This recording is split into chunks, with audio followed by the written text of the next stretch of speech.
प्यार से कहना धन गाजी, इसके ही एहसास में अगर रहा जाए तो ये परमात्मा हमारे जीवन में और गहराई से उतरता है। कैसे फिर जहाँ बात अभी जिक्र भी अहंकार का हुआ कि कैसे फिर मन हमारा अक्सर इतना ज़्यादा, किसी ने थोड़ी तारीफ क्या कर दी, वो ही बात में इतना अपने आप को श्रेष्ठ मानते हुए एक ऐसी विचारधारा के अंतर्गत रोज़ जीना उठना खाना बैठना शुरू कि अब हमसे श्रेष्ठ तो कोई नहीं। हर एक जीवन में हमने सोसाइटी में कुछ मान सम्मान पा भी लिया तो वो मान सम्मान एक किसी तरह की अपनी ही अहंकार का कारण बने नहीं। जहाँ जिस रूप में भी हम जीवन में प्लेस्ड हैं वो हमारे लिए अहंकार का कारण नहीं, विनम्रता का कारण होना चाहिए कि अगर कोई जिम्मेवारी किसी रूप में है, चाहे वो घर के ही छोटे यूनिट में जिस तरह का भी या समाज में या कोई भी, तो वो एक हमें अपॉर्चुनिटी मिल रही है, मौका मिल रहा है और सेवा करने का, अंदर से अपने पात्र को और खाली करने का। क्योंकि फिर वही बात जहाँ एक फाइन लाइन होती है, एक बहुत ही संकीर्ण सी एक रेखा जो एक हमारे मनोबल की बात और एक अहंकार की बात, कि कैसे एक हम अपनी सेल्फ रिस्पेक्ट और ईगो के बीच में जो एक लाइन है कि अक्सर हम ये बात तो हर किसी को सिखाया जाता है कि एक दूसरे का मनोबल बढ़ाओ, वो मोटिवेशन बढ़ाओ, पर कहाँ वो मोटिवेशन को अब हमारे ही मन में हमने उस तरह लेना है कि वो एक जिस काम के लिए है वो अपना काम उस तरह करे, वो अहंकार की तरफ ना जाए। अक्सर सूक्ष्म अहंकार की भी बात होती है कि हमें पता तक नहीं चलता कि कब एक छोटी सी जगह से ही हमारे अंदर अहंकार धीरे धीरे घुस रहा है, चाहे वो कोई बड़ा एपिसोड, कोई बड़ी घटना ना हो, एक छोटी सी ही चीज़ कि किसी का कुछ अपने आप से तुलना करके हमने देखा कि उससे ज़्यादा अच्छे हो गए हम किसी बात में, और वहीं किसी के ना जताने पर भी खुद ही इस बात को मन में अहंकार के रूप में लेते जाते हैं, तो फिर ये अहंकार तो अपना घर बनाएगा ही मन में, और साथ ही ये परमात्मा उतना मन से जाएगा भी।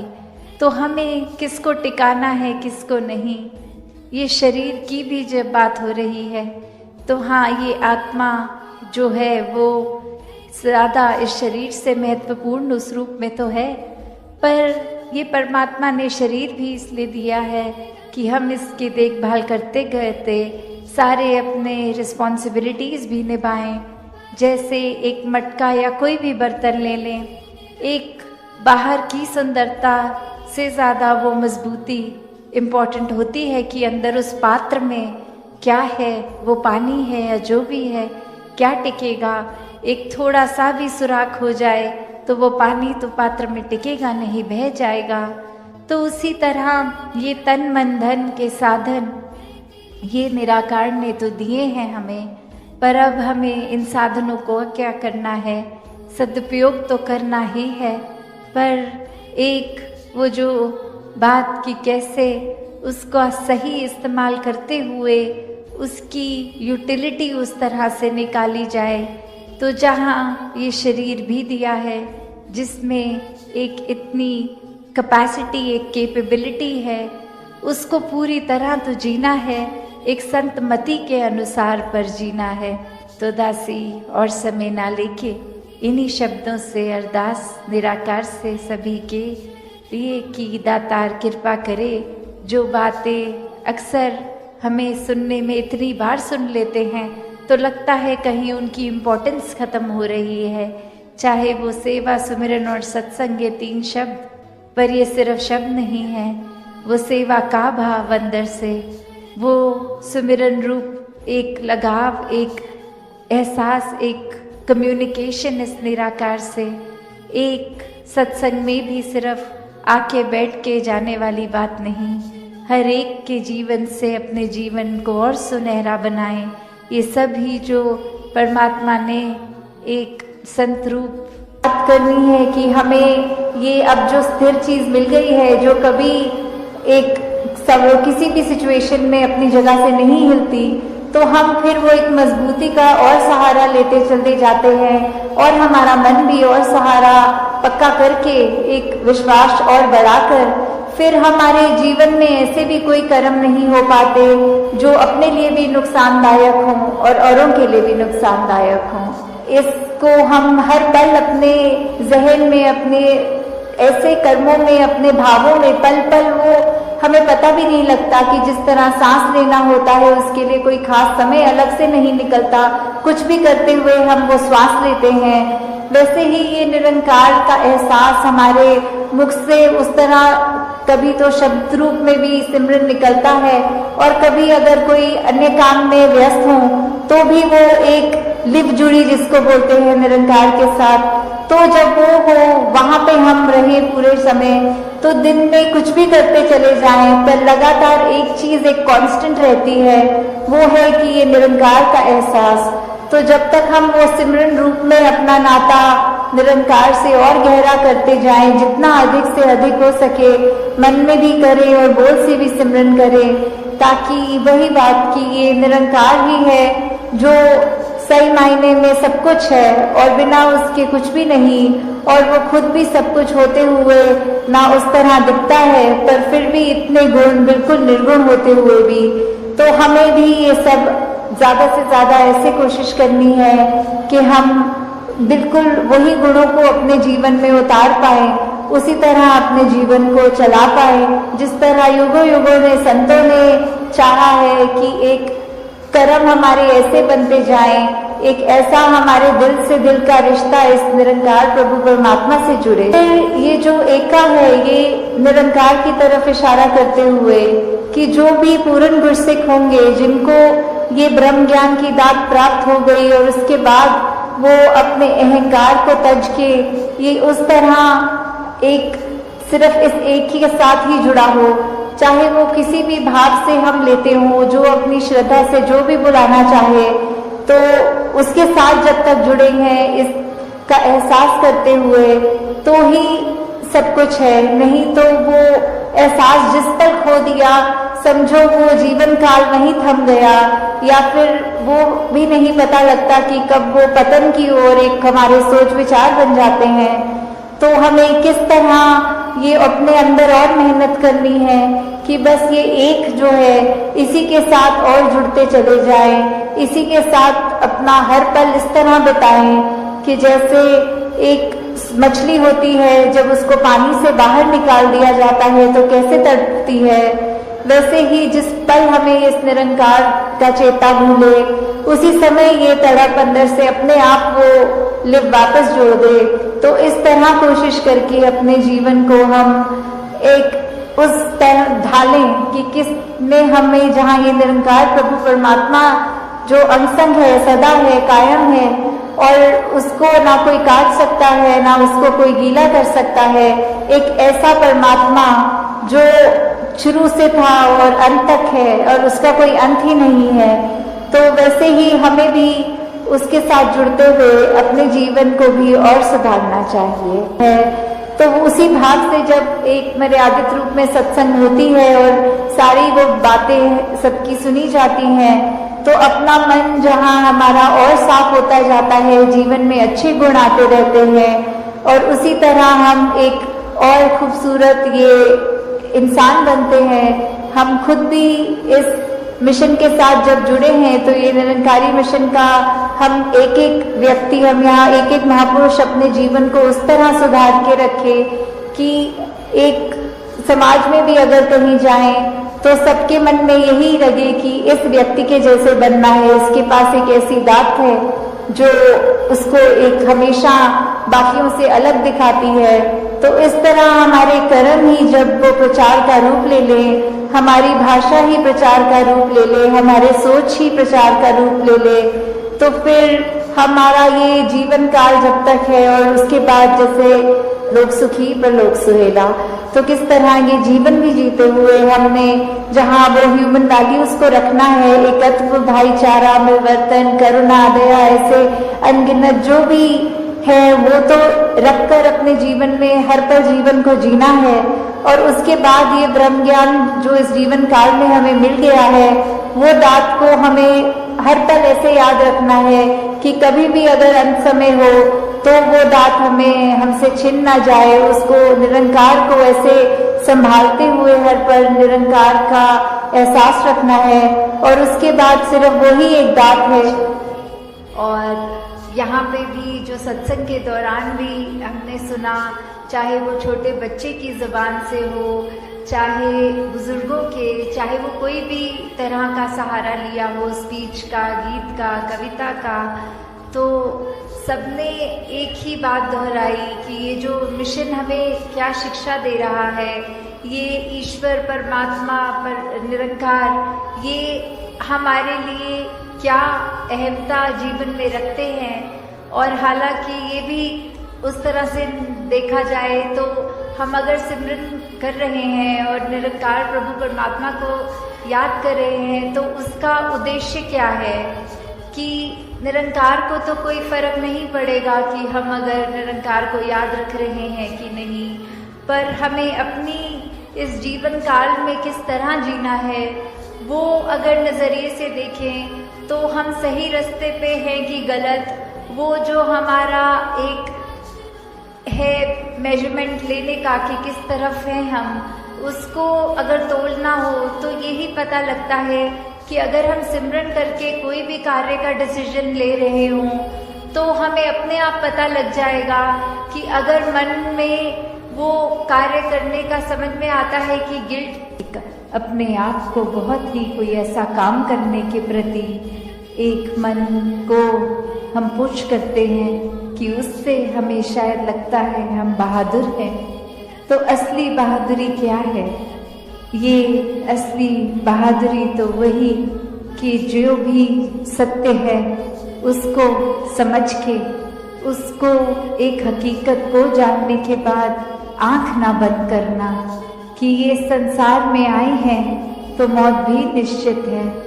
एक जीते जी उस बात को, उस फैक्ट को अगर हम ना भूलें, इस सत्य के पहचान के बाद ये सत्य को जीवन में अपनाएं तो ही वाकई में बहादुर है। क्योंकि कायरता तो फिर आंख बंद करने में होगी।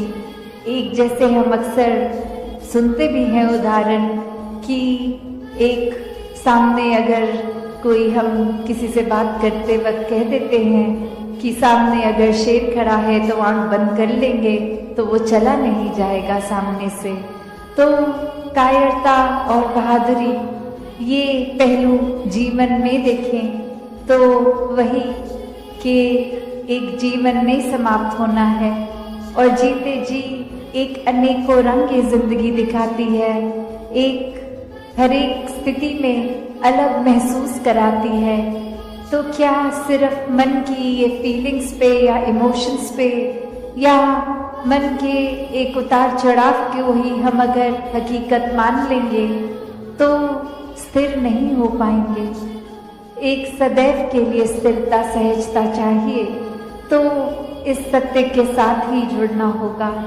और वो सत्य, ये ब्रह्म ज्ञान कि हर समय ये परमात्मा का एहसास, इसको पहले जानकर फिर इसको एक इस पर पूरा विश्वास होना और विश्वास के साथ ही जीवन में भक्ति और आनंद आना।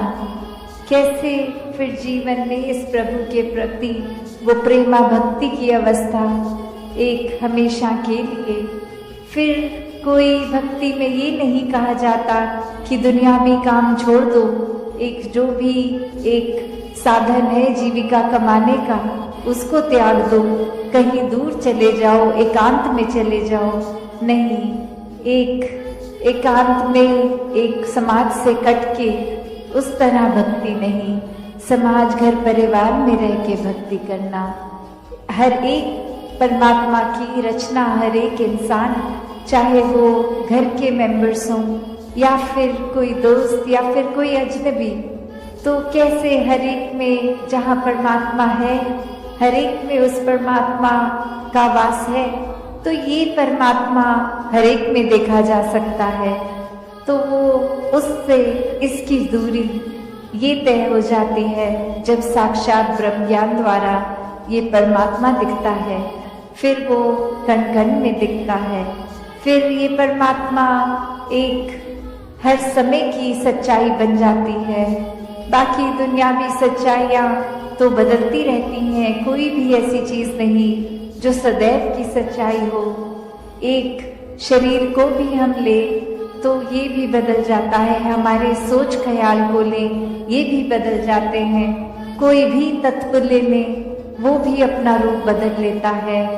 तो कैसे सिर्फ और सिर्फ ये परमात्मा जो अगर जहाँ पे भी आस्था है, विश्वास है, उस धर्म ग्रंथ को भी पकड़ लें तो वही परिभाषा एक ही कि ये परमात्मा, इसका कोई टुकड़े नहीं कर सकता, ये कोई फॉर्म में नहीं है, ये हर जगह है, शुरू से था और सृष्टि खत्म होने पे ये अंत नहीं है इसका।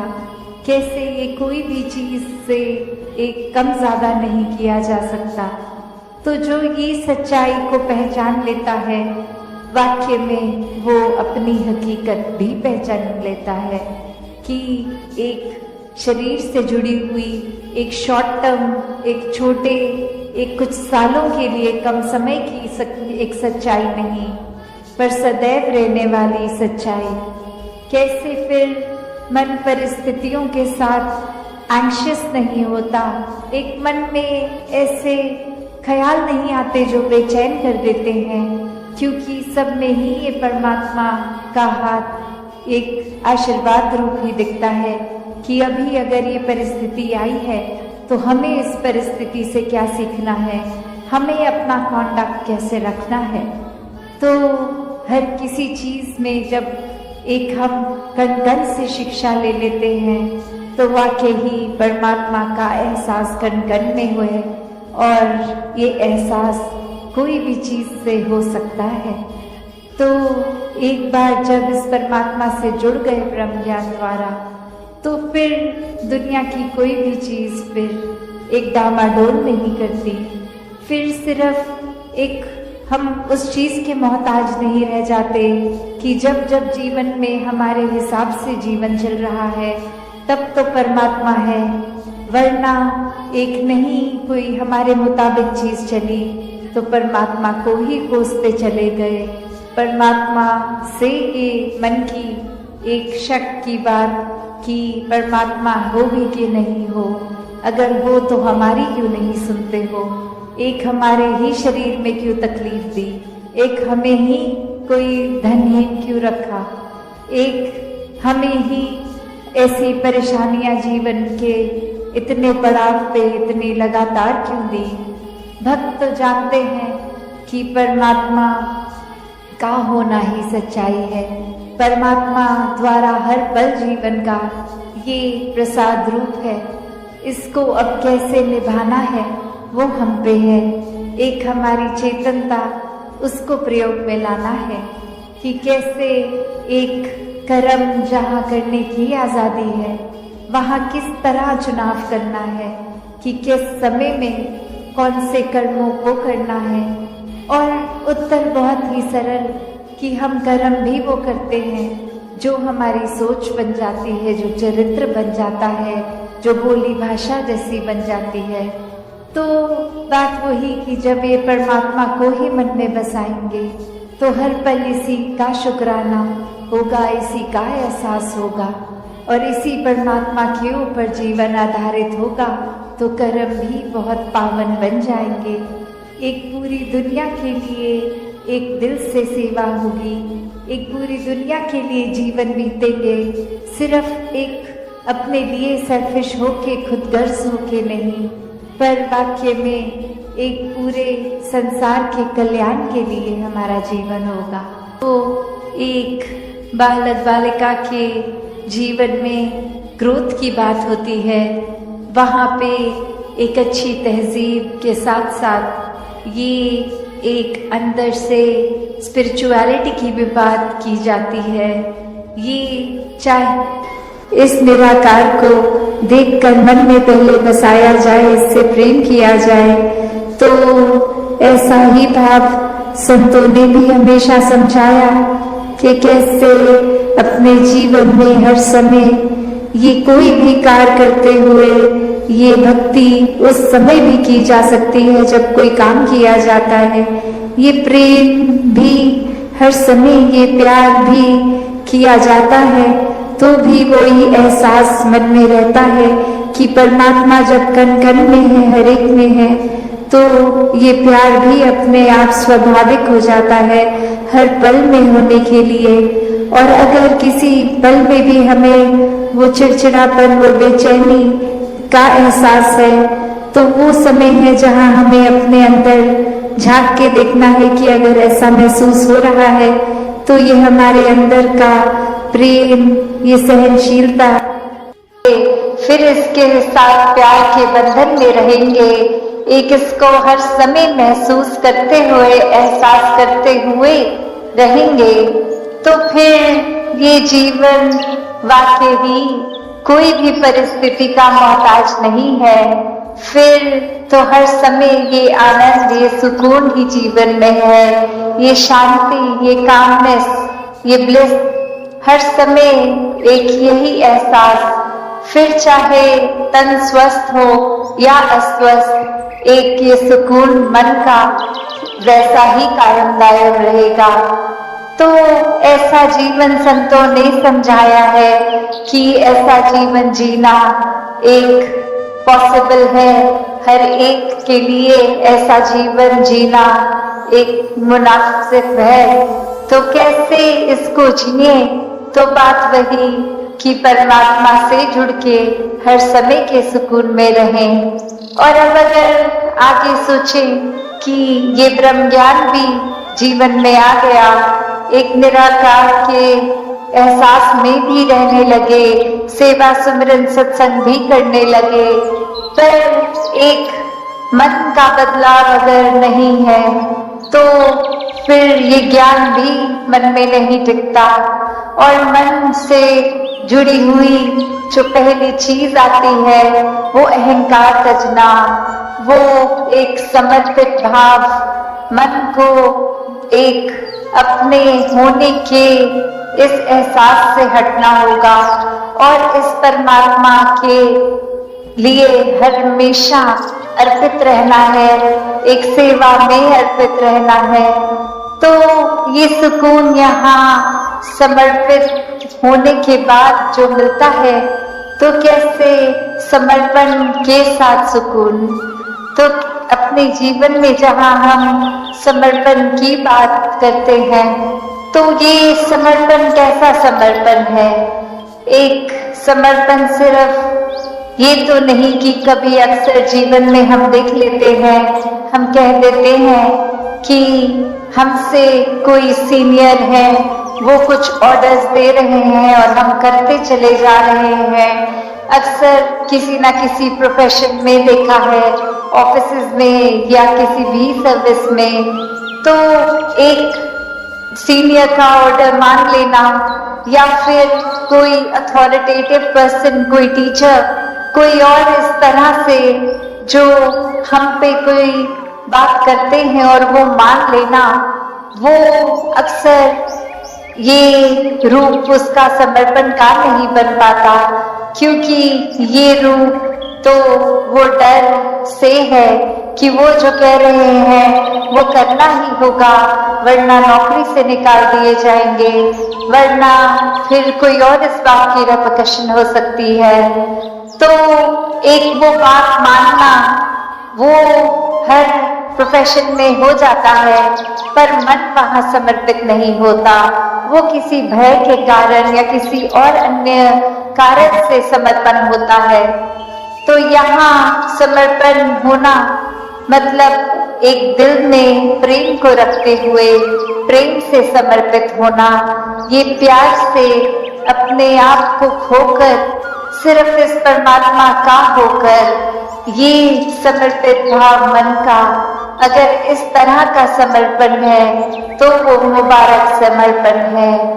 तो कैसे एक अक्सर बात ये होती है कि हमने समर्पण अगर कर दिया तो ये जो इतने सालों में अक्सर अगर हम सोच के भी देखें कि छोटी उम्र से ही पढ़ते लिखते एक डिग्रियां मिल गई, एक हमें कोई और उपाधि मिल गई, तो ये कमाने के लिए चाहे कितने वर्ष लग गए, पर जब समर्पण की बात आती है, अहंकार को तजने की, अहंकार गंवाने की, तो उसमें उतने ही साल नहीं लगते।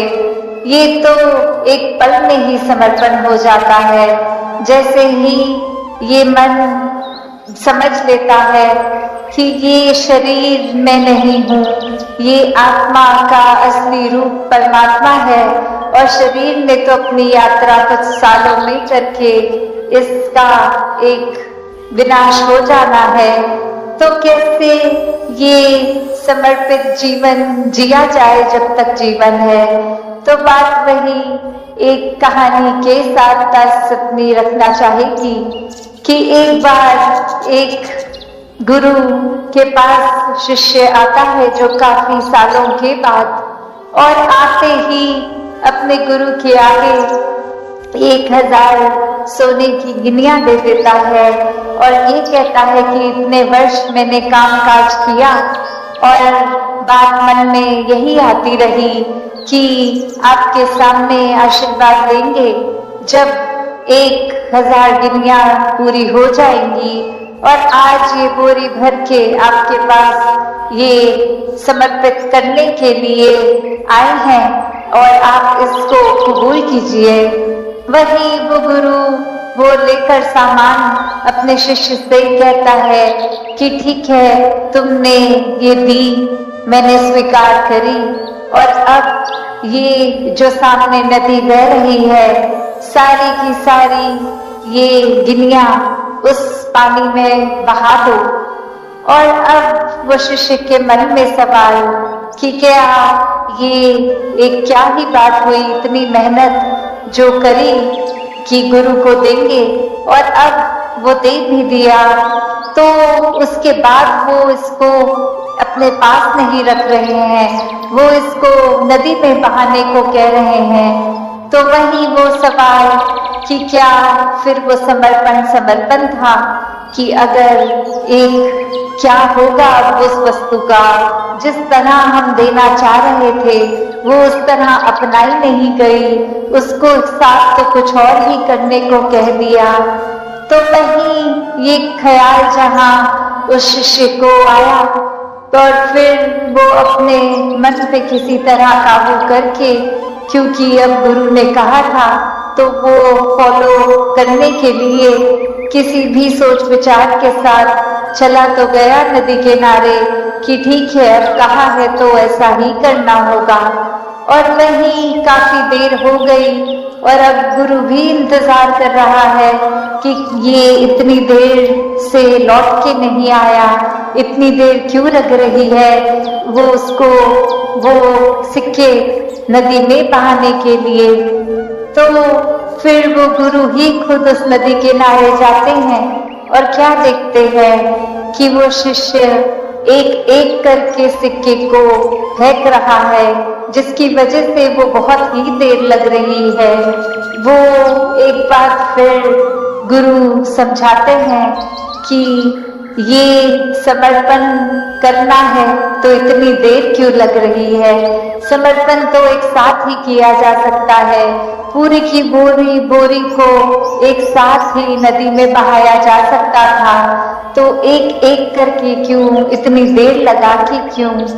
तो ये कहानी में तो ये मन की अवस्था ही है कि हम किस तरह एक अपने मन को इस तरह मान लेते हैं कि कोई अटैचमेंट हो गई, कोई और कारण से अगर ये लगा कि कुछ वस्तुएं इकट्ठी हो गई हैं, कोई उपाधियां मिल गई हैं, या कहीं अपने मोहल्ले में अपने दायरे में बहुत नाम कमा लिया है, एक हमारा कुछ औहदा, कुछ रिस्पेक्ट बन गई है, एक तरह के हम सेलिब्रिटी बन गए हैं, कुछ 2-4 लोग हमें जान गए हैं, तो ये एक इम्पोर्टेंट होने का अहंकार या कोई और तरह का अहंकार ये मन में घर कर लेता है। तो ये सारी चीजें सिर्फ इस्तेमाल के लिए, और ये चाहे फिर ये मानवता का संदेश उस रूप में एक गुणों को अपनाने वाली बात, तो चाहे बेशक छोटी उम्र से ये पढ़ाई सिखाई जाए, पर ये जीवन में हम हमेशा इसको कोई ऊपरी पढ़ाई की तरह ना ले, कोई सिखाई गई चीज की तरह ना ले, क्योंकि जिस समय ये परमात्मा, ये निराकार ब्रह्म ज्ञान से जीवन में उतर गया, वही एक हमारे अंदर से भाव बेहतर मनुष्य बनने की, और इसकी कोई उम्र भी नहीं। स्कूल तो फिर भी एक 12वीं कक्षा तक हो सकता है, पर ये जीवन कैसे एक हर समय की शिक्षा है, कण-कण से शिक्षा लेना है हर एक को, कि कैसे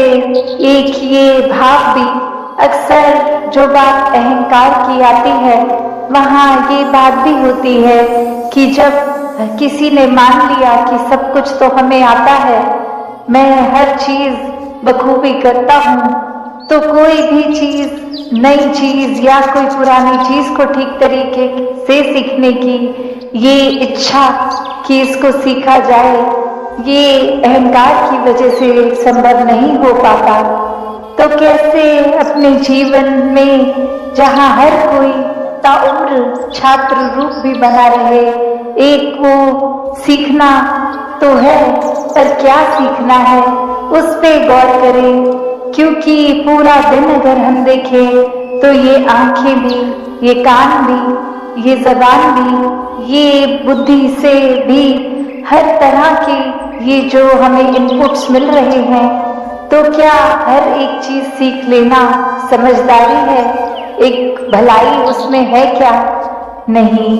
एक फिल्टर की जो बात होती है कि क्या चीज देखकर भी अनदेखी करनी है, क्या चीजों को अपनाना है, किसको छोड़ना है, वो चेतनता की बात है।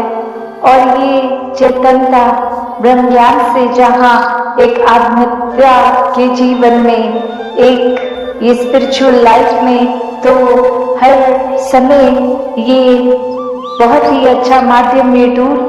पर एक और बात भी देखी जाए कि अगर हम कोई दुनियावी, कोई मटीरियलिस्टिक अपनी रिस्पॉन्सिबिलिटी, कोई काम काज भी कर रहे हैं, कुछ भी कर रहे हैं, तो उसमें भी चेतनता होनी बहुत जरूरी होती है। चाहे वो अक्सर छोटा सा एग्जाम्पल ड्राइविंग का भी, कि सड़क पे होते हैं तो अक्सर वही पंक्ति बार बार नजरों के आगे आती है कि सावधानी हटी दुर्घटना घटी। तो ये हर समय चेतनता की बात है कि कहाँ पे हैं हम इस समय, वो एक एक पल का हमें होश, वो खबर, उस पल में ही रहें, वरना तो सोच एक सेकंड लगता है इधर उधर भागने में, ध्यान भटकने में। तो कैसे जहाँ उपस्थित है शरीर, वहाँ मन को भी उपस्थित रखना है, और ये चेतनता हर समय की जीवन में हो, तो फिर बात वहीं आती है जहाँ से हर बात की ही शुरुआत है। ये परमात्मा, ये निराकार, ये जो बेरंगा है, इसके एहसास में हर समय रहना एक पॉसिबल है। एक हर एक पल इसी के एहसास में जीना संभव है, और ये कोई बहुत कल्पना की कोई किताबी बातें नहीं है। हर कार्य करते हुए इसके ही एहसास में अगर रहा जाए, तो ये परमात्मा हमारे जीवन में और गहराई से उतरता है। कैसे फिर जहाँ बात अभी जिक्र भी अहंकार का हुआ कि कैसे फिर मन हमारा अक्सर इतना ज्यादा, किसी ने थोड़ी तारीफ क्या कर दी, वो ही बात में इतना अपने आप को श्रेष्ठ मानते हुए एक ऐसी विचारधारा के अंतर्गत रोज जीना, उठना, खाना, बैठना शुरू कि अब हमसे श्रेष्ठ तो कोई नहीं। हर एक जीवन में हमने सोसाइटी में कुछ मान सम्मान पा भी लिया, तो वो मान सम्मान एक किसी तरह की अपनी ही अहंकार का कारण बने नहीं। जहाँ जिस रूप में भी हम जीवन में प्लेस्ड हैं, वो हमारे लिए अहंकार का कारण नहीं, विनम्रता का कारण होना चाहिए। कि अगर कोई जिम्मेवारी किसी रूप में है, चाहे वो घर के ही छोटे यूनिट में जिस तरह का भी, या समाज में या कोई भी, तो वो एक हमें अपॉर्चुनिटी मिल रही है, मौका मिल रहा है और सेवा करने का, अंदर से अपने पात्र को और खाली करने का। क्योंकि फिर वही बात जहाँ एक फाइन लाइन होती है, बहुत ही संकीर्ण सी एक रेखा, जो एक हमारे मनोबल की बात और एक अहंकार की बात, कि कैसे एक हम अपनी सेल्फ रिस्पेक्ट और ईगो के बीच में जो एक लाइन है, कि अक्सर हम ये बात तो हर किसी को सिखाया जाता है कि एक दूसरे का मनोबल बढ़ाओ, वो मोटिवेशन बढ़ाओ, पर कहाँ वो मोटिवेशन को अब हमारे ही मन में हमने उस तरह लेना है कि वो एक जिस काम के लिए है वो अपना काम उस तरह करे, वो अहंकार की तरफ ना जाए। तो अक्सर सूक्ष्म अहंकार की भी बात होती है कि हमें पता तक नहीं चलता कि कब एक छोटी सी जगह से ही हमारे अंदर अहंकार धीरे धीरे घुस रहा है। चाहे वो कोई बड़ा एपिसोड, कोई बड़ी घटना ना हो, एक छोटी सी ही चीज कि किसी का कुछ अपने आप से तुलना करके हमने देखा कि उससे ज्यादा अच्छे हो गए हम किसी बात में, और वहीं किसी के ना जताने पर भी खुद ही इस बात को मन में अहंकार के रूप में लेते जाते हैं, तो फिर ये अहंकार तो अपना घर बनाएगा ही मन में, और साथ ही ये परमात्मा उतना मन से जाएगा भी। तो हमें किसको टिकाना है, किसको नहीं, ये शरीर की भी जब बात हो रही है, तो हाँ, ये आत्मा जो है वो ज्यादा इस शरीर से महत्वपूर्ण उस रूप में तो है, पर ये परमात्मा ने शरीर भी इसलिए दिया है कि हम इसकी देखभाल करते करते सारे अपने रिस्पॉन्सिबिलिटीज भी निभाएं। जैसे एक मटका या कोई भी बर्तन ले लें, एक बाहर की सुंदरता से ज्यादा वो मजबूती इम्पोर्टेंट होती है कि अंदर उस पात्र में क्या है, वो पानी है या जो भी है, क्या टिकेगा। एक थोड़ा सा भी साथ में एक प्रभाव समाज पे भी इस तरह रहे भक्तों का शुरू से ही कि अपना भी कल्याण है और उनका भी कल्याण है।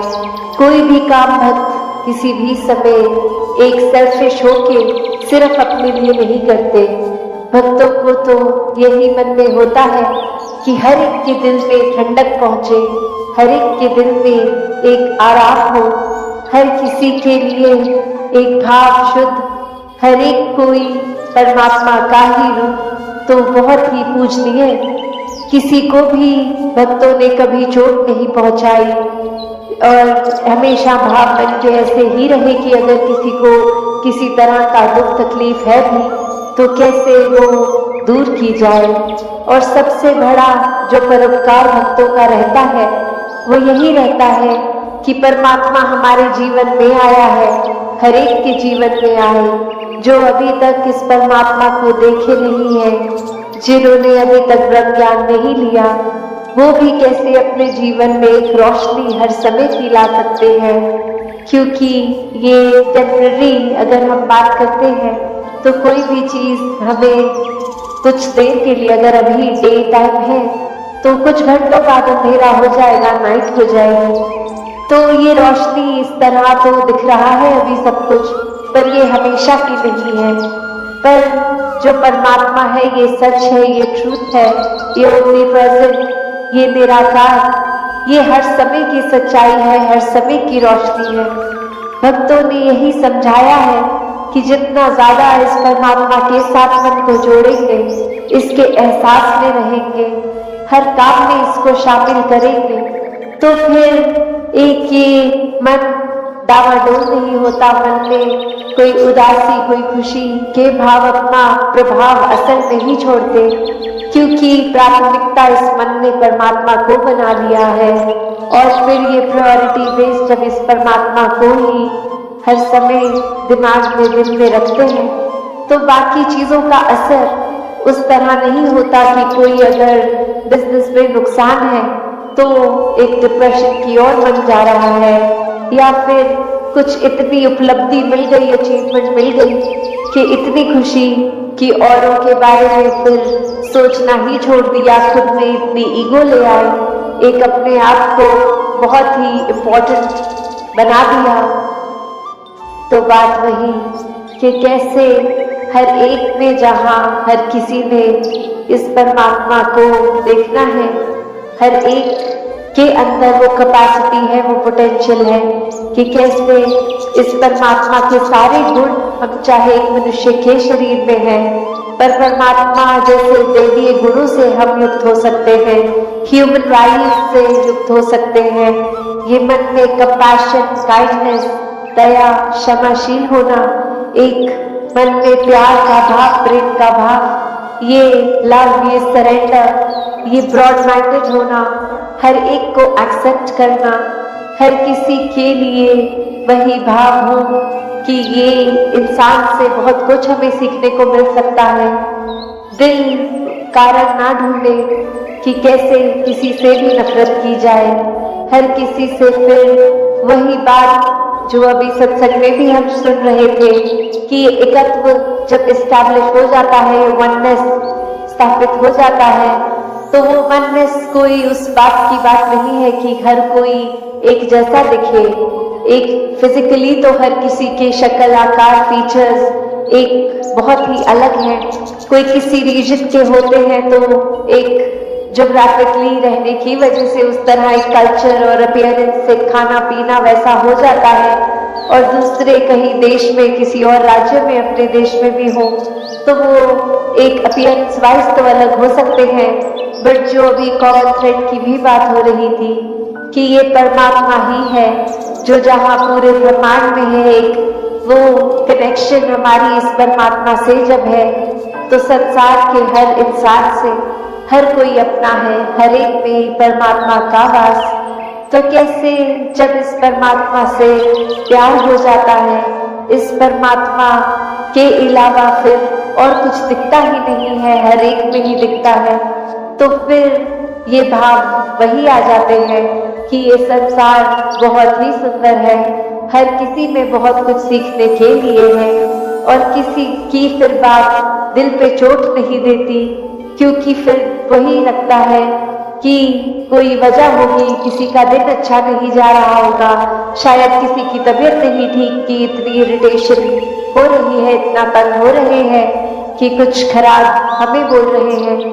तो बात वही कि हर किसी के अंदर जब ये परमात्मा दिखता है तो एक अच्छाइयों को ही भक्त उठाते हैं, किसी की कमियों को इस तरह संसार के आगे नहीं उछालते।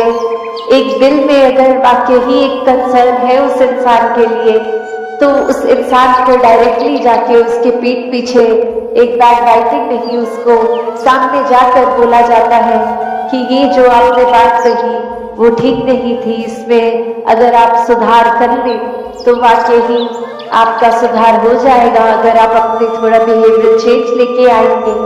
और फिर सब यही समझाते हैं कि बिहेवियर चेंजेस तो टेम्पररी फिर भी हो सकते हैं, कुछ देर की लर्निंग के लिए हो सकते हैं, फिर कभी और ये बिहेवियर वापस हो सकता है एग्रेसिव, एंग्री।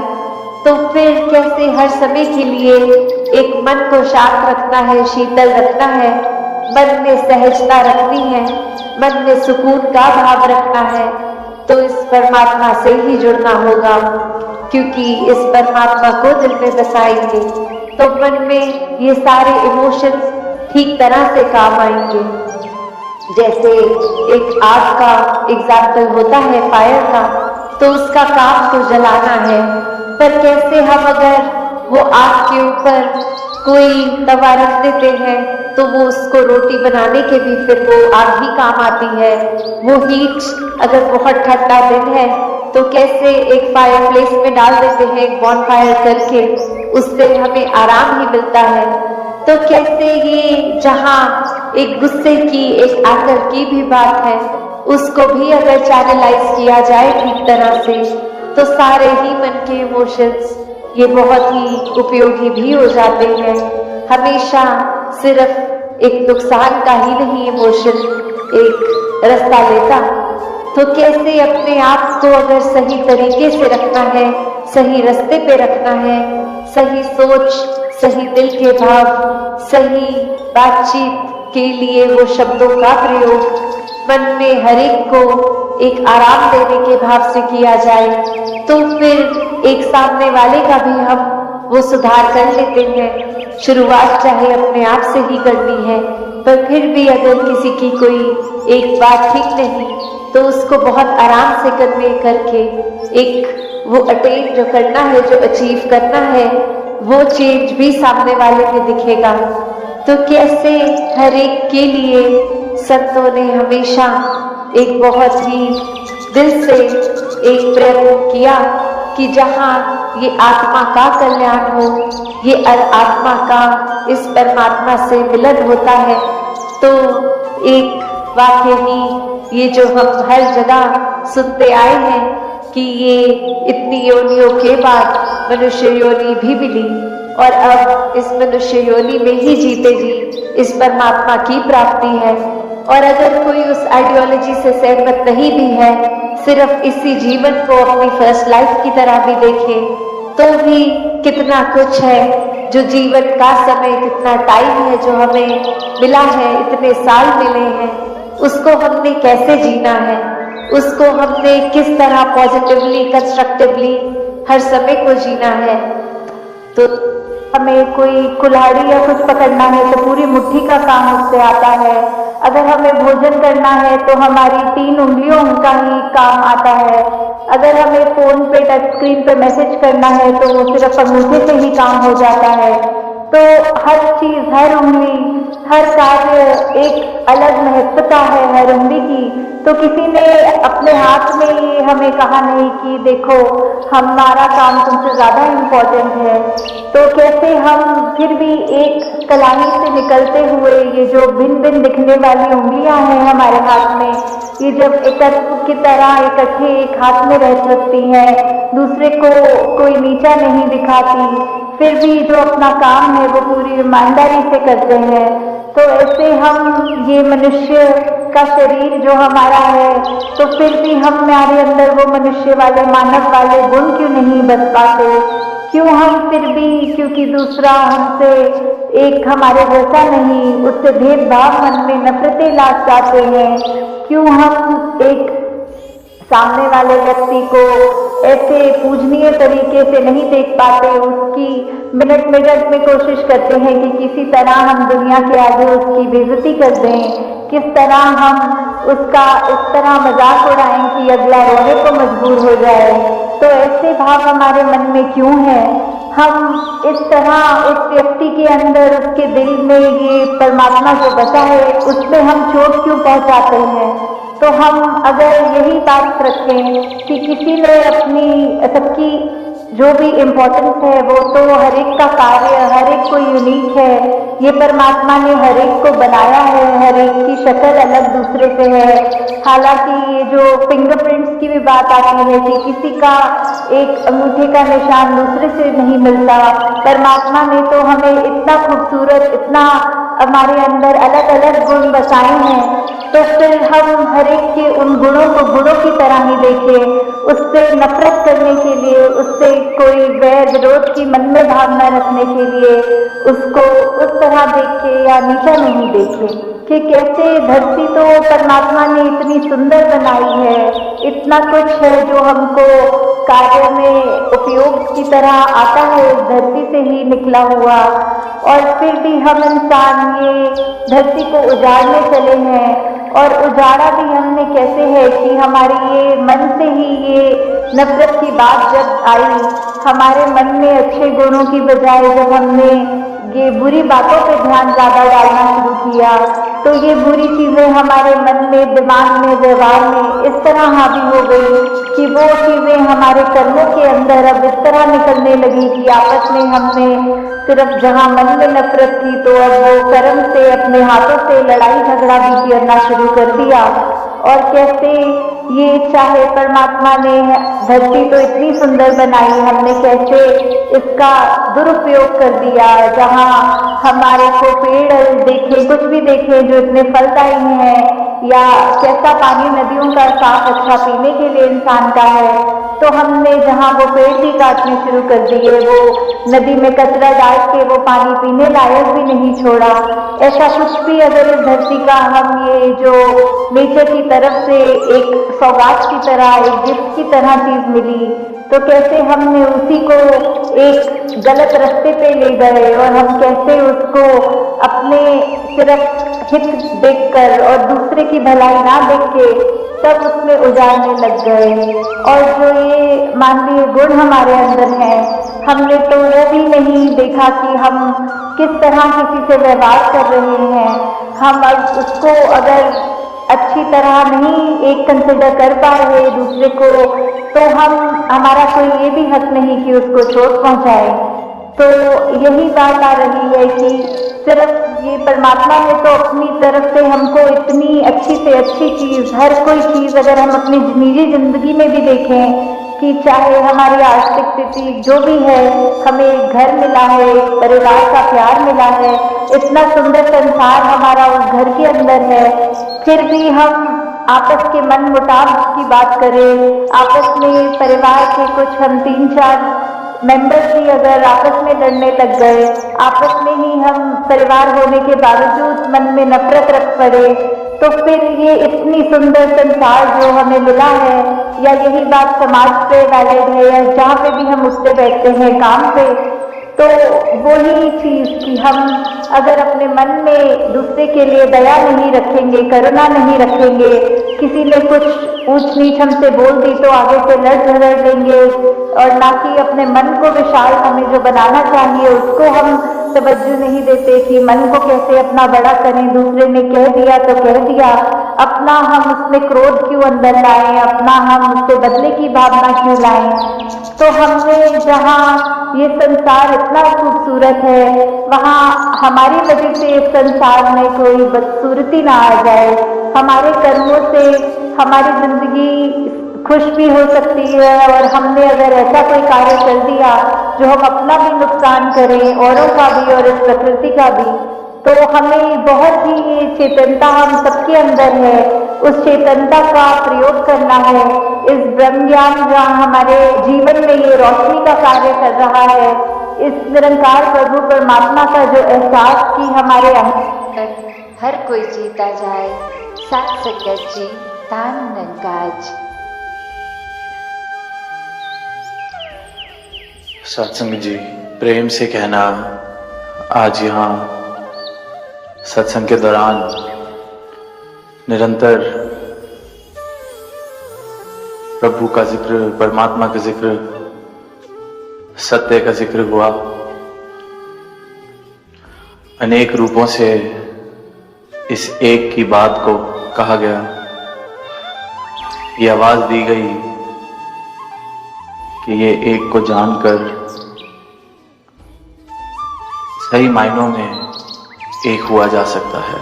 भक्ति के मार्ग पर, अध्यात्म के मार्ग पर अक्सर माया शब्द का बहुत प्रयोग किया जाता है कि माया से बच के चलना है, माया में नहीं फंस जाना, माया डस ना ले, माया के चक्कर में फंस गए तो इस प्रभु से दूर रह जाएंगे, परमात्मा तक पहुंच नहीं पाएंगे। पर माया है क्या? क्या सिर्फ धन दौलत पद पदवी माया का रूप बनते हैं? पहले तल पर बिल्कुल, जब तक इन चीजों को हासिल नहीं कर लिया जाता तब तक दिलो दिमाग पर बस यही सवार रहता है, तो सबसे बड़ा, सबसे हावी रूप माया का ये बनने लगता है। फिर आगे बढ़ते हैं तो मेरे रिश्ते नाते मेरे लिए माया का रूप बनने लगते हैं। मेरा परिवार, मेरा बच्चा, मेरे माता पिता, मेरा पति, मेरी पत्नी, इस तरह का रूप लेने लगती है। फिर जैसे जैसे बढ़ते हैं ये स्थूल रूप से, फिर सूक्ष्म मेरा अहंकार, मेरी मैं, ये सब माया का रूप बनने लगता है। पर अक्सर ये जीवन जीते हुए, अक्सर इस जिंदगी में हम एक बहुत बारी हम जो ये पल चल रहा होता है उस पल में नहीं जी रहे होते, या तो आगे की सोच या पीछे की याद। और शहंशाह जी अवतार वाणी में लिखते हैं कि बीते नू ललचाइया नजरा नाल तकाना माया है, औंदे समय दे सुपने ले ले वक्त बिताना माया है। कि जो बीत गया उसको ललचाई हुई नजरों से देखना माया है। क्या समा था जब जवान थे, क्या समा था जब बच्चे थे, क्या समा था जब कॉलेज में पढ़ते थे। उसको खुशी से याद करना एक बात है, पर उसमें डूबे ही रहना, या फिर औंदे समय दे सुपने ले ले वक्त बिताना माया है।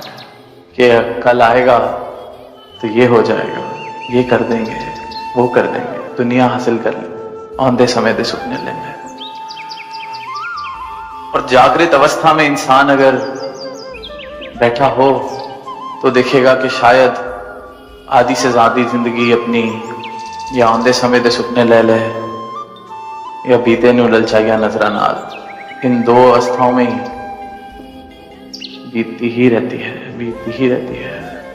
आज काम कर रहा हूं क्योंकि कल बड़ा घर चाहिए, कल बड़ा घर मिल जाएगा तो पीछे मुड़ के देखूंगा ये काम शायद ज्यादा कर लिया, ये कर लेता या वो कर लेता।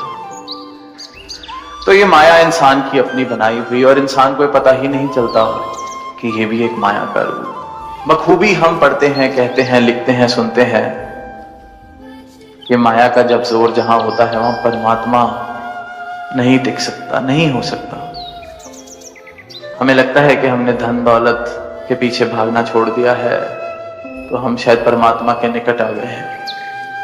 पर ये जो माया है, इस पल में अगर मैं नहीं हूं तो पहली बात तो ये कि इस पल में जब नहीं हूं तो माया में गलतान फिर रहा हूं।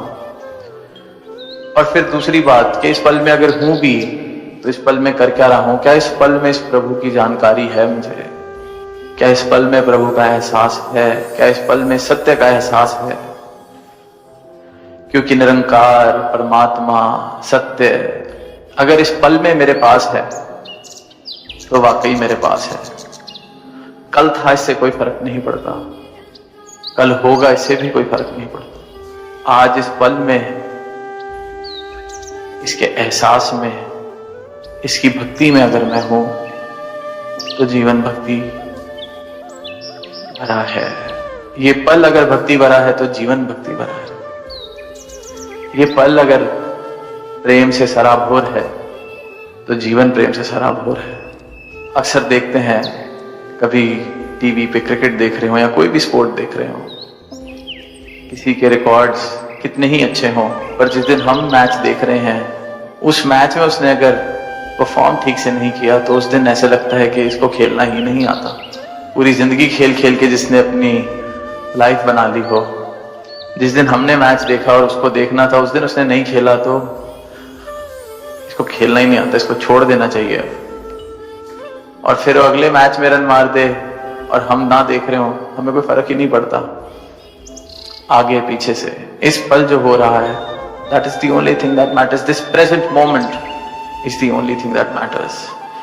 And if in this present moment I'm in realization of this truth, if in this present moment my life is filled with love, if in this present moment I'm aware of this God Almighty, then I'm truly on the path of devotion. It really doesn't matter if I was connected or I will be connected. Both those spheres or both those ends on the time scale of time are illusions, mere memories or mere expectations, and are of no value if in this present moment are not aware of this truth. मुक्ति की जब हम बात करते हैं या सुनते हैं तो सदगुरु जब ब्रह्म ज्ञान देते हैं, कोई डेट लिखकर या कोई कर्म कांड बताकर ये नहीं कहते कि ये इतनी बार ये कर लिया जाएगा तो इस फलाने दिन आपको मुक्ति मिल जाए, इतने घंटे अगर ये कर लिया जाएगा या इतना धन त्याग कर दिया जाएगा या इतना शरीर से श्रम कर लिया जाएगा तो आपको मुक्ति मिल जाएगी। सदगुरु को मुक्ति दाता कहा इसलिए जाता है क्योंकि वो इस क्षण में मुझे मुक्त करता है, मेरी खुद की बनाई जंजीरों से मुक्त करता है, इसलिए इन्हें मुक्ति दाता कि कोई प्रॉमिस ऑफ फ्यूचर की बात नहीं है। जैसे कहा गया कि सच बताए कौन, क्योंकि इस सपने के ही तो 500 रुपए लिए जा रहे हैं। पर ये सुनने में कठोर लग सकता है, सच जब पहली बार पता चलता है, क्योंकि लगता है कि अगर ऐसा ही था तो पूरी जिंदगी जो करते आए उसका क्या मूल रहे। पूरी जिंदगी जो तप त्याग पढ़ाई लिखाई की अगर उसका कोई मोल ही नहीं तो सच शुरू में तो समझना कड़वा लगता है इतना साधारण कैसे हो सकता है, इतना सिंपल। बस ये आप कहते हैं कि एक अंधेरे कमरे में लाइट ऑन कर दीजिए, जितना समय लगेगा उतने समय में ही परमात्मा मिल सकता है, मुक्ति मिल सकती है, इतना साधारण। पर सत्य की पहचान ही यही है कि वो सरल होता है। जो मुश्किल है या मुश्किल बना दिया गया है उसको मुश्किल बना ही इसलिए दिया जाता है कि मुश्किलों में उलझा दिया जाए ताकि उन मुश्किलों को पार करके आगे पहुंच ही ना पाए, कोई सत्य की बात की ही ना जाए। पर परमात्मा ने ये जो रचना रची है, सृष्टि रचाई है, यहाँ भी सारे गणित बड़े सीधे। भूख लगती है तो खाना खा लो, पेट भर जाता है। प्यास लगती है तो पानी पी लो, प्यास बुझ जाती। बड़ा ही साधारण। अपने आप ये धरती अपने बैलेंस को रिस्टोर कर लेती है। ज्यादा गर्मी बढ़ती है तो बारिश हो जाती है। अपने आप सीजन आते हैं, अपने आप पतझड़, अपने आप बहार। बड़ा ही साधारण इकोसिस्टम, सिंपल। आर्टिफिशियल इंटेलिजेंस की बात हो रही है, जितनी भी अच्छी बन जाए, पर जो ये जो इंटेलिजेंस है इस ब्रह्मांड में, इसका मुकाबला नहीं किया जा सकता, क्योंकि बड़े ही सिंपल प्रिंसिपल्स पे सब कुछ चल रहा है। And truth is always simple. I often mention this that truth can only be simple. Whatever is being served in a complicated manner to me cannot be truth. It is only meant to confuse. It is only meant for me to think about, so that I cannot ever go beyond those layers and reach the truth. The very evidence of truth is that it is simple. But that does not mean that it is easy to live. It is the simplest of things. The ultimate truth is the simplest of things, but yes, probably one of the most difficult things to live by. सत्य बहुत ही सरल साधारण, पर इस राह पर चलना आसान नहीं है, क्योंकि हर पल में अपने मन के साथ एक जंग चल रही है। हर पल में इस सत्य के एहसास के साथ जुड़े रहना है। In every moment, my mind is playing tricks with me. My mind is trying to show me ways where I can question, where I can create confusions, where I can again begin the cycle of questioning and rediscovering, so that the peace that I think I have attained is no more. That's what our mind does. मन का काम ही यही है कि मुझे ठहरने नहीं देना चाहता। और इस पल में, हर पल में जब इस परमात्मा का एहसास बना रहता है तो समझ आता है कि ना तन मेरा है, ना मन मेरा है, ना धन मेरा है। जो शेष रह जाता है, बच जाता है, वही सब कुछ है और वही मैं भी हूं। तो मन के जो खेल हैं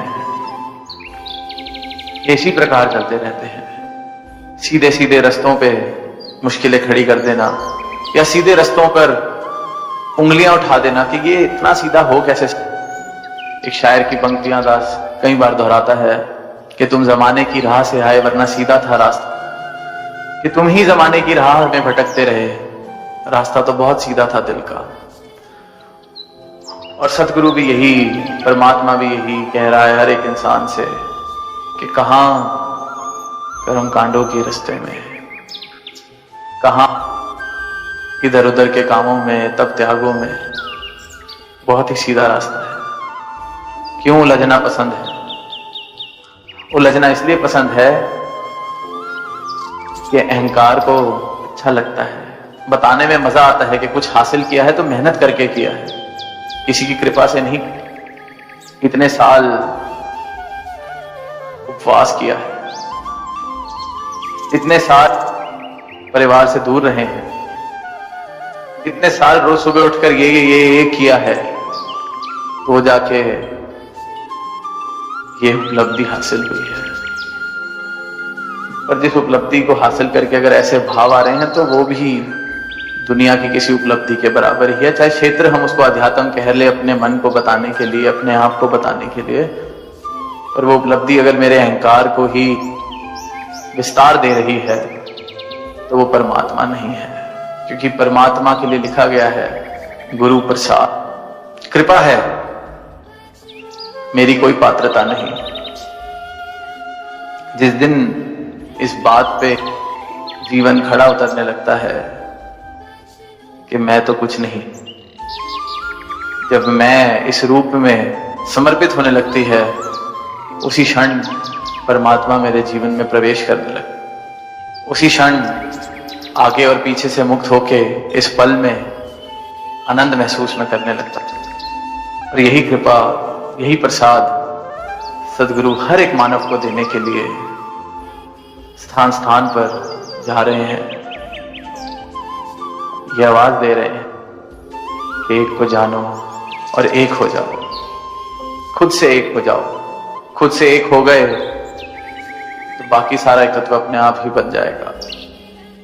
तो इन्हीं शब्दों के साथ दास आज्ञा लेना चाहेगा, प्रेम से कहना। कण कण में है बस जहाँ तेरा रूप, तीन काल है सत्य मिथ्या है संसार, हे समृत परमात्मा।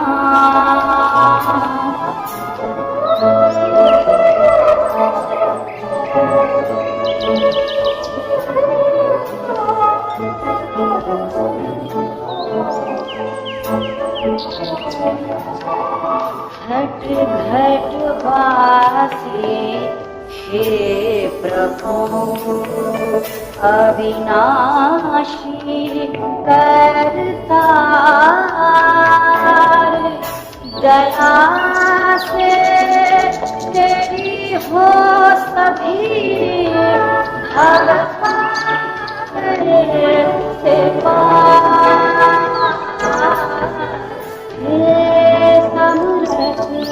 परमात्मा, हे निर्गुण निरंकार,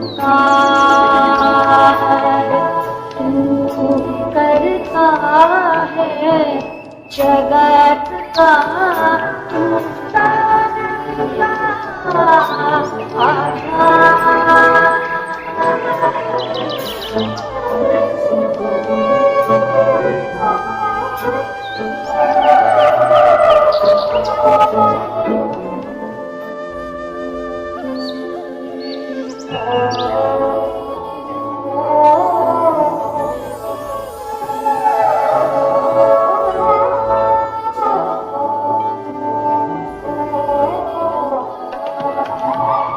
हे समृत परमात्मा,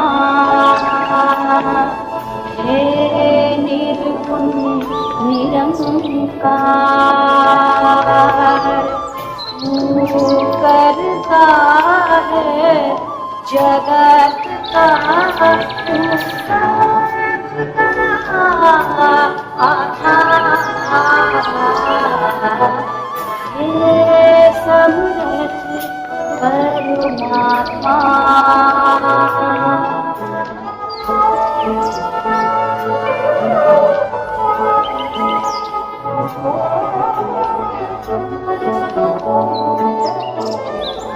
सत्संगत जी, प्यार से कहना धन निरंकार जी। सत्संगत जी, एक सच्चे भक्त का जीवन कैसा होना चाहिए? सत्संगत जी, किसी भी भक्त का जीवन भक्ति, समर्पण, सेवा और विनम्रता से परिपूर्ण होना चाहिए। यह कथा हमें दिखाएगी कि सच्चा भक्त वही है जो न केवल अपने आराध्य से प्रेम करता है बल्कि संसार में भी अपने कर्मों से भक्ति का प्रसार करता है। पहला भाग, भक्त धीरज का जन्म और प्रारंभिक जीवन। किसी समय भारत के एक छोटे से गांव शांतिपुर में एक लड़का जन्मा। माता पिता ने उसका नाम धीरज रखा।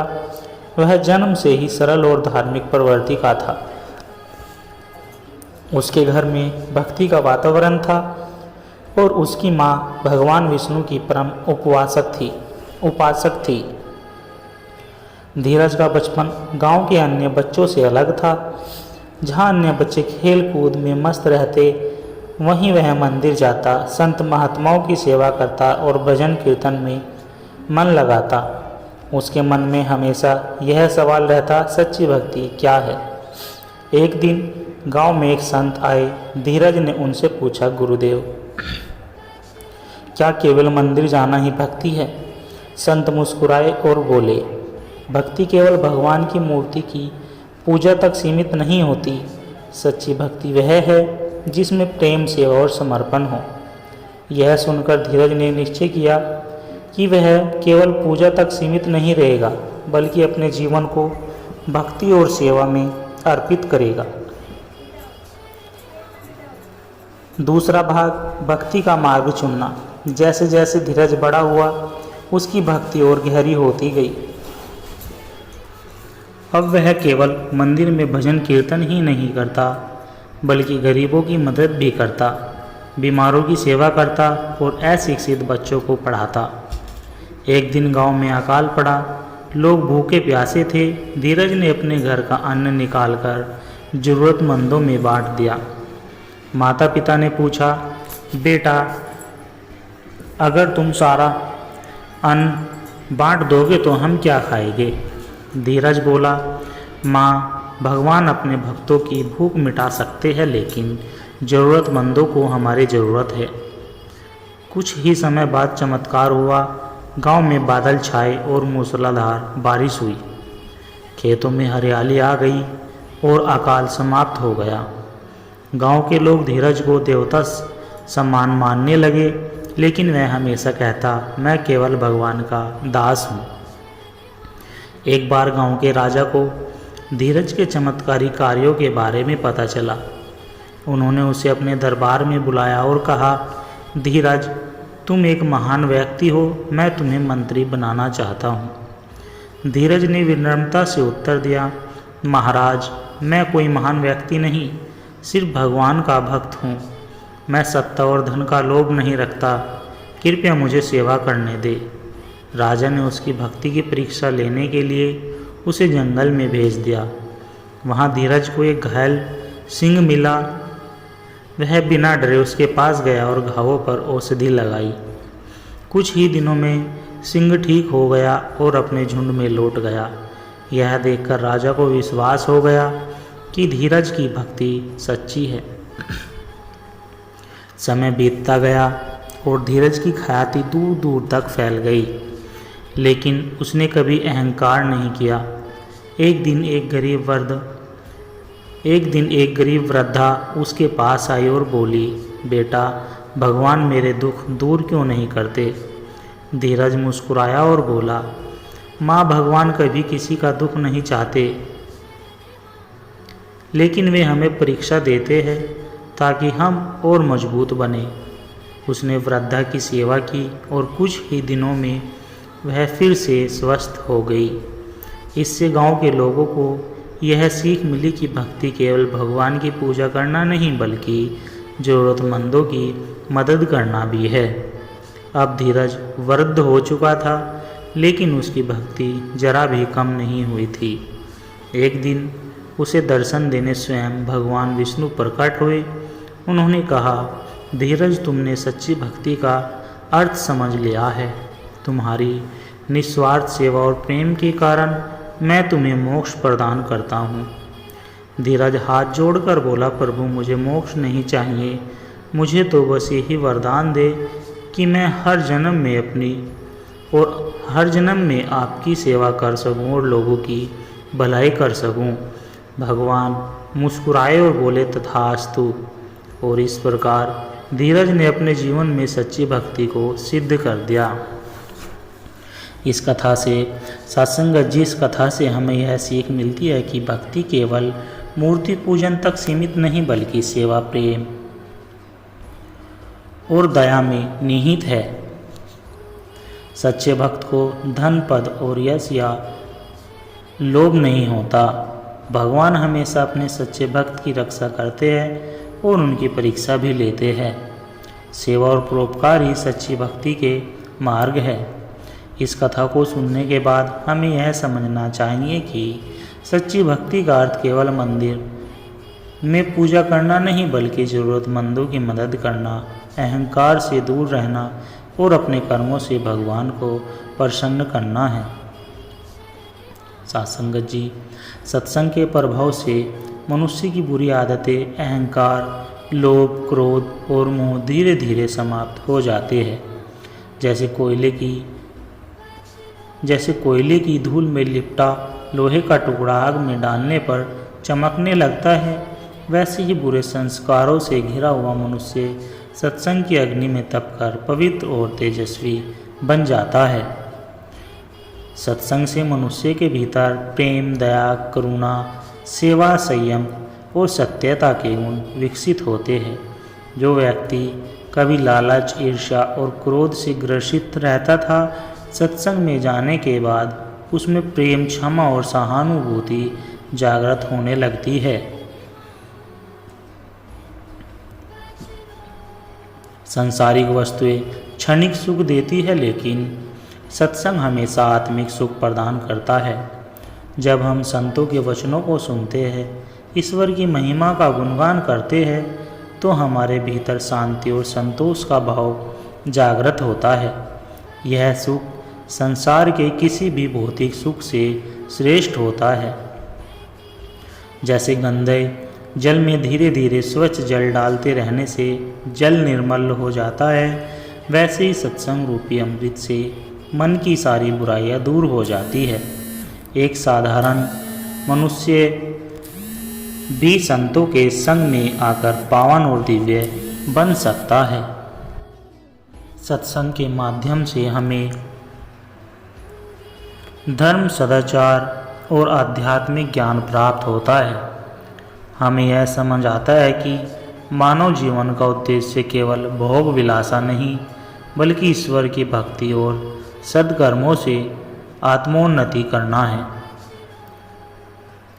संत तुलसीदास जी का जीवन परिवर्तन। तुलसीदास जी पहले सांसारिक मोह में पड़े थे, लेकिन जब वे संतों के सत्संग में आए तो उनका जीवन बदल गया। उन्होंने श्री रामचरितमानस की रचना की, जिससे आज भी लाखों लोगों को आध्यात्मिक मार्गदर्शन मिल रहा है। संत कबीर का सत्संग प्रेम। कबीरदास जी कहा करते थे, संत संग तजी पाइये, हरि जू की सरनाई, सुर दुर्लभ तन पाई के, फिर क्यों मोह गवाई। अर्थात संतों का संग त्याग कर यदि कोई व्यक्ति ईश्वर की शरण में चला जाता है तो वह इस दुर्लभ मानव जीवन को सार्थक बना सकता है। संत महात्माओं के प्रवचनों में सम्मिलित हो, अच्छे धर्मों और अच्छे धार्मिक पुस्तकों का अध्ययन करें, प्रत्येक दिन कुछ समय ध्यान, जप और प्रार्थना में बिताए। सत्संग वह अमृत है जो जीवन को सुधारता, संवारता और आनंदमय बनाता है। यह जीवन का मार्गदर्शन कराता है, हमें सद्कर्मों की ओर प्रेरित करता है और हमें परमात्मा के निकट ले जाता है। इसीलिए प्रत्येक व्यक्ति को सत्संग का लाभ उठाकर अपने जीवन को श्रेष्ठ, पवित्र और सार्थक बनाना चाहिए। सत्संगत मुद मंगल मूला सोई फलु पाई, जो जन झुलाए। अर्थात सत्संग सभी मंगलों की जड़ है और इसका सच्चा फल वही पाता है जो इसे अपनाता है। सत्संगत जी, आत्मज्ञान की खोज। किसी समय की बात है, एक नगर में आरव नामक एक युवक रहता था। वह बहुत बुद्धिमान था, परंतु उसके मन में हमेशा यह प्रश्न उठता था, जीवन का वास्तविक उद्देश्य क्या है? क्या केवल धन, परिवार और सुख सुविधाएं ही जीवन का अंतिम लक्ष्य है, या इसके परे भी कुछ है? आरव के मन में यह जिज्ञासा इतनी गहरी थी कि उसने अपने जीवन को आध्यात्मिक सत्य की खोज में समर्पित करने का निश्चय किया। आरव एक संपन्न परिवार से था। उसके पास धन, यश, परिवार और मित्र सभी कुछ था। फिर भी उसके हृदय में अपूर्णता की भावना बनी रहती। वह रोज मंदिर जाता, धार्मिक ग्रंथ पढ़ता, परंतु फिर भी उसे शांति नहीं मिलती थी। एक दिन वह अपने गुरु के पास पहुंचा और बोला, गुरुदेव, मैं बहुत प्रयास करता हूं, फिर भी मेरे भीतर बेचैनी बनी रहती है। कृपया मुझे आत्मज्ञान प्राप्त करने का मार्ग दिखाए। गुरु मुस्कुराए और बोले, बेटा, जब तक तुम सांसारिक सुखों के मोह में बंधे रहोगे, तब तक सच्चे आनंद की अनुभूति नहीं कर पाओगे। यदि तुम वास्तव में सत्य की खोज करना चाहते हो, तो तुम्हें अपनी यात्रा स्वयं करनी होगी। यह सुनकर आरव ने अपने परिवार से विदा ली और एक लोटा जल, एक कमंडल और कुछ वस्त्र लेकर जंगल की ओर चल पड़ा। जंगल में आरव ने कई वर्षों तक तपस्या की। वह साधु संतों के साथ सत्संग करता, ध्यान लगाता और आत्मज्ञान प्राप्त करने के लिए गहरे चिंतन में डूबा रहता, परंतु फिर भी उसे वह ज्ञान नहीं मिल पा रहा था जिसकी उसे तलाश थी। एक दिन जब वह गंगा किनारे ध्यान कर रहा था, तब एक वृद्ध संत वहां आए और बोले, बेटा, तुम इतने वर्षों से तपस्या कर रहे हो, पर क्या तुम्हें आत्मज्ञान मिला? आरव ने उदासी से उत्तर दिया, नहीं गुरुदेव, मैं जितना प्रयास कर रहा हूँ उतना ही उलझता जा रहा हूँ। संत मुस्कुराए और बोले, बेटा, आत्मज्ञान केवल कठोर तपस्या से नहीं मिलता। यह तब आता है जब हम अपने अहंकार, मोह और द्वेष को त्याग देते हैं और अपने भीतर झांकते हैं। आरव ने यह सुना और उसने निश्चय किया कि वह अपनी तपस्या को एक नई दिशा देगा। अब वह केवल साधना ही नहीं करेगा, बल्कि सेवा और प्रेम को भी अपने जीवन का हिस्सा बनाएगा। अब आरव ने एक नया मार्ग चुना। वह गांवों में जाकर भूखों को भोजन कराने लगा, बीमारों की सेवा करने लगा और ज़रूरतमंदों की मदद करने लगा। धीरे धीरे उसके भीतर एक अनोखी शांति आने लगी। एक दिन एक बूढ़ी महिला उसके पास आई और बोली, बेटा, तुम इतने वर्षों से जंगल में तपस्या कर रहे हो, लेकिन अब जब तुम लोगों की सेवा कर रहे हो तो तुम्हारे चेहरे पर एक अलग चमक है। क्या यही आत्मज्ञान है? आरव को एहसास हुआ कि आत्मज्ञान केवल किताबों या तपस्या में नहीं, बल्कि सेवा और प्रेम में भी निहित है। एक दिन आरव एक नदी के किनारे बैठा था। अचानक उसे लगा कि उसकी साधना सफल हो गई। वह अब अपने भीतर और बाहर के सत्य को देखने लगा था। उसे समझ आ गया कि आत्मज्ञान केवल कुछ सिद्धियां प्राप्त करना नहीं, बल्कि संपूर्ण सृष्टि में एकत्व का अनुभव करना है। वह खुशी खुशी अपने गुरु के पास लौटा और बोला, गुरुदेव, मुझे आत्मज्ञान मिल गया। गुरु मुस्कुराए और बोले, क्या तुम्हें अब यह एहसास हो गया कि आत्मज्ञान केवल पुस्तकों और कठोर तपस्या से नहीं, बल्कि निस्वार्थ प्रेम, सेवा और समर्पण से प्राप्त होता है? आरव ने सिर झुकाकर कहा, हाँ गुरुदेव, अब मैं जान गया हूँ कि ईश्वर कहीं बाहर नहीं बल्कि हमारे हृदय में ही बसते हैं। इस कथा से सत्संगत जी हमें यह सीख मिलती है कि आत्मज्ञान केवल कठोर तपस्या से नहीं बल्कि सेवा, प्रेम और समर्पण से प्राप्त होता है।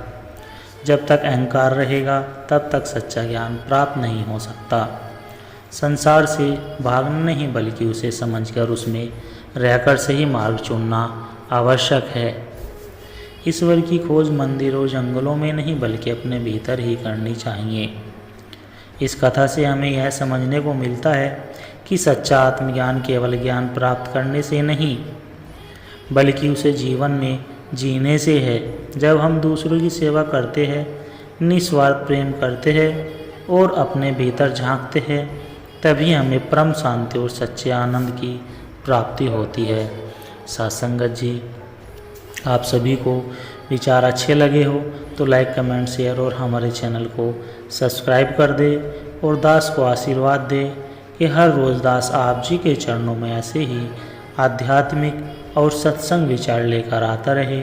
सत्संगत जी, बड़े प्यार के साथ कहना जी, धन निरंकार जी।